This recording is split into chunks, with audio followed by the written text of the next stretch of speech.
We just stand for the principle the American people have a right to know what's going on here. The Director of National Intelligence today, I know, made it clear that there is no evidence to suggest that the information on that computer reported in the New York Post is a result of any disinformation campaign.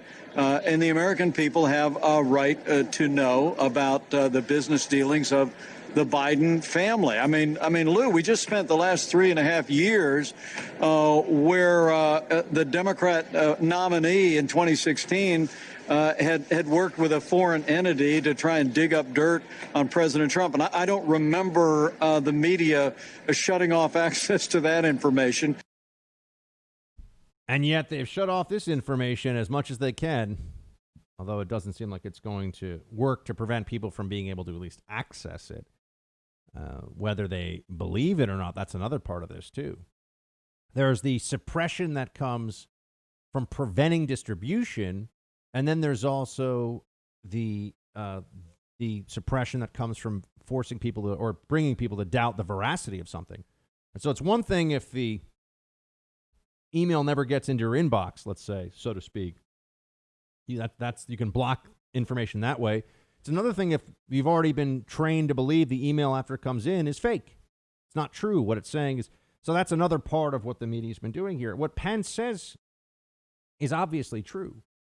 Pence's claim here, the American people have a right to know. I don't think anybody could make a serious case to dispute that. And so since that's true, since that's the situation, what is the holdup then with the media? They're just throwing up these smoke screens. And for a media apparatus that has been completely fascinated with getting Donald Trump's tax returns, as if that was going to be some smoking gun and bring down his presidency, that was a huge story. It was a huge story before they even had the tax returns. They just would make stuff up about what they thought might be in them and then report on what their guesses were. Then you have this, where all of a sudden this huge scoop, this big story, is not touched by the mainstream media outlets at first, and then all they try to do is kill the story after the fact. I mean, the New York Times printed something earlier this week saying that there was a staffer on the New York Post who works for the New York Post who was uncomfortable with going forward with the story. Okay, there are a lot of close calls that get made in newsrooms sometimes. Who cares? What's the New York Times doing? Well, we all know what they're doing, carrying water for the Democrats. I mean, to the point where at least I think they're getting a good workout. They're probably building up those lats and traps and, carrying all that water for Joe Biden and Kamala Harris is making the media physically stronger, in theory. And then you also have what the VP is hinting at here, and the DOJ came down with it today. The antitrust actions that are coming up. We've got this one against Google. But first, here's the vice president on the role of big tech in all this. Play 14. And let me be real clear. President Donald Trump and I are not going to let big tech block the truth. We're not going to let big tech censor what Americans read or see or say in this election or ever. That's great if it's true. I hope they can make it true. And then we also have this from the DOJ today. DOJ saying that they're bringing a full-on antitrust lawsuit against Google. Now, this is going to get antitrust and monopolies, and this is an area where people know the terms, but it gets down deep in the weeds very quickly. But this is the biggest challenge from the government against a tech company to come up in many, many years. I mean, you'd have to go back to probably Microsoft in the late 90s and the early 2000s for anything to be similar to this. I mean, it's been a long time since you've had something like this. And it's massive. I mean, Google is effectively a $1 trillion company. And it takes in about $160 billion of revenue every year. And the way Google makes most of its money is through advertising. But there's also this other way that and this is what comes up in the suit that the DOJ has filed. And Bill Barr said that they were gonna take big tech to task on this stuff. They were not going to allow this to just continue. But what you see here is the area of vulnerability that they're going after so far is big tech thinking, or in this case, Google thinking that it's allowed to make all this money off of advertising, but then cut these deals with all the smartphone makers that the default internet browser is the default internet browser for all your smartphones is going to be Google. So you open your phone, Google's already installed. That's what you're using. You do a search on your phone, it's using Google. There is Bing, and there's Yahoo, and there's there used to be Ask Jeeves. I think that one went away. Am I forgetting? Is there another one that anyone really uses these days, Producer Mark? I don't know. I don't think so.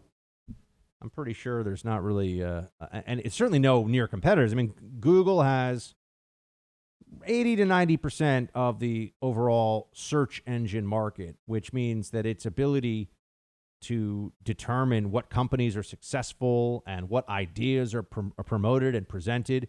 And Google is a fantastically powerful company. And now they're going to be held to the same standard as other companies when it comes to anti-competitive practices. I think the stock actually jumped up a little bit on news of this, which is interesting because the breakup value might enhance. I don't know. I don't really even understand how that works, to be honest with you. But I mean, I have the basics of it, but I don't know why people would necessarily assume that. And now we're going to get into a real fight between a company that has effectively endless resources and the federal government, which also has effectively endless resources. Because you know where the federal government gets its checkbook from? You. And it'll keep writing those checks. Got no problem with that at all. So, look, I think this is the right move. I think that we do have to regulate big tech. And I wish that I could say that this was, let the market speak, but it's not a free market.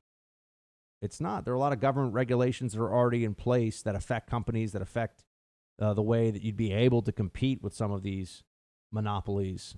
And remember, monopolies are really only possible if you go back and look at sort of the Austrian school and the